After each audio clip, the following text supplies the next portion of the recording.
the trolls contacted everybody from my past life to try and find holes in my story. They contacted my prosecutor. They contacted Sammy the Bull. They've contacted all of my ex-girlfriends.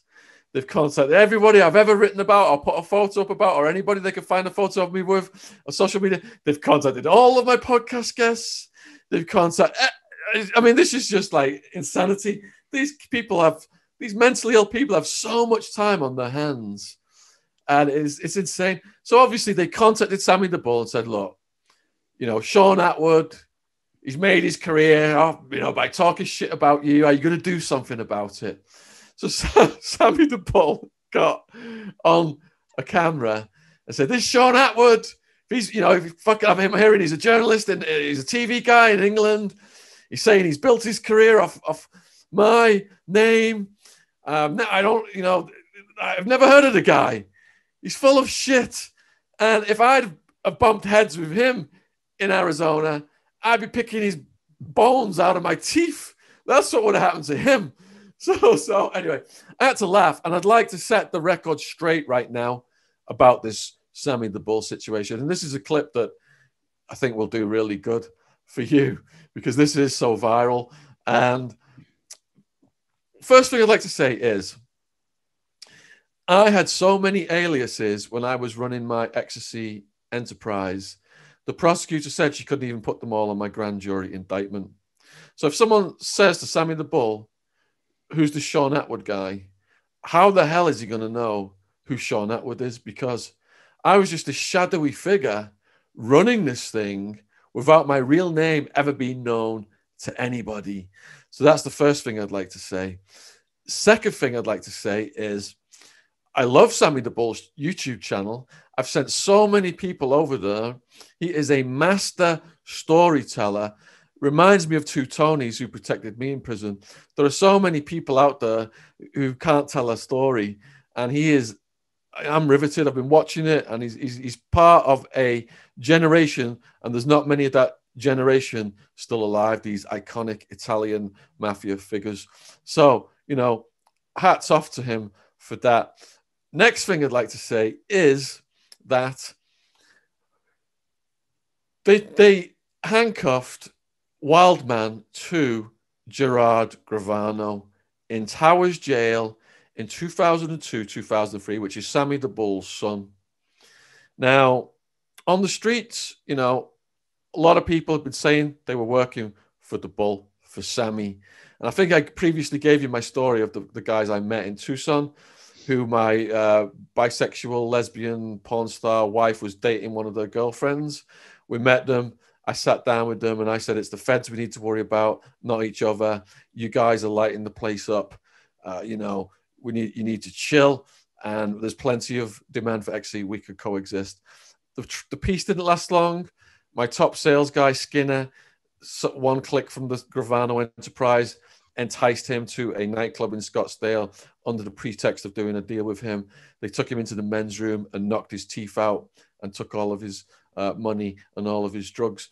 And after that, I moved onto that property, Sin Vacas, Catalina Foothills, Tucson, Arizona, in the gated guarded community. So as an added layer of protection against Gravano's crew. At the same time, I had a female who had penetrated into the Gravano household, was attending barbecues over there, was giving me, the layout.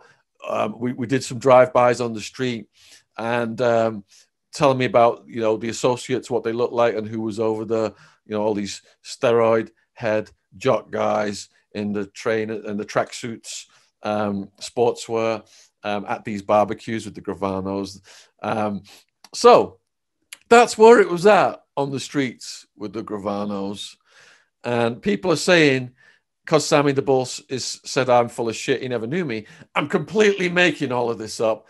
But if you go to the police reports, or if you go to the Phoenix New Times article, it says that I was Sammy the Bull's competitor in the ecstasy market. And I was established for so long that because I had done it for years, Gravano just came in, lit the place up, got arrested. I made him look like a flash in the pan. Now, that's coming from the cops. and the local media, and people can, verify that independently. Sammy has recently said that he wasn't even running the ecstasy enterprise. So the question is, were all these people working for the Gravano enterprise just throwing his name out there saying he was the boss? Or, were they actually working for him? And for whatever legal reasons, he's unable to say that. Back to Towers Jail, 2002, 2003. So Sammy the Bull's crew, they get arrested a couple of years before my crew. I'm like, thanks, cops. You just wiped out the competition. But all those resources that were on Gravano were then put onto me. May 16th, 2002, that was when the SWAT team came. So they are running through the court process a couple of years before we are.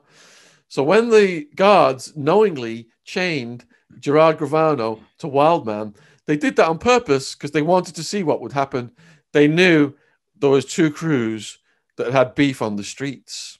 Now, Wildman looks at me like, what should I do? And I said, because, we don't want to get any more charges. These guys have probably got some good legal information for us. They're ahead of the curve on this. They've been going through this for a couple of years. We should just sit down with him, find out what the tricks are the prosecutors are playing on him, and how all this shit works. And that's what we did. We sat there all night with Sammy the Bull's son before we went to our court hearing. And we were fine with him, and I'm fine with him to this day. And the trolls have contacted him too, but he has acknowledged that he does know who I am. And he was sentenced as one of the dominant leaders of the ecstasy ring. So it's 100% that Gerard Gravano was near the top of whoever was running the ecstasy ring, whether the dad was or whether he wasn't. And prior to us meeting Gerard in the jail, my homie G-Dog, who I told you last time introduced me to his brothers in La M.A., where they had the rocket propelled grenade launcher on the TV.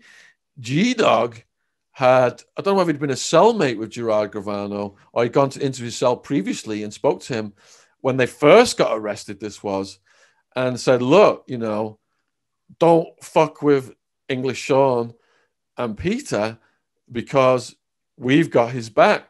So that's how they knew who was protecting us, or at least Gerard did. And then, down the road, I've kept in touch with him on email. It's been years now since we had any last communication. But those guys all went to Hollywood. They're doing the straight and narrow thing. Mob Wives became that hit TV show.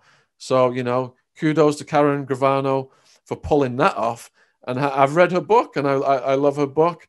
And I think what they're doing right now is they're on the positive track. I offered to pay for Sammy the Bull Gravano to fly to London so we could sit down and have a podcast recorded professionally here in London. That would have been a huge thing. And people say, well, you only said that because he can't travel because he's got this criminal record. But we did the same thing with John Elite, mafia hitman for the Gambinos. He admits to being involved in multiple murders.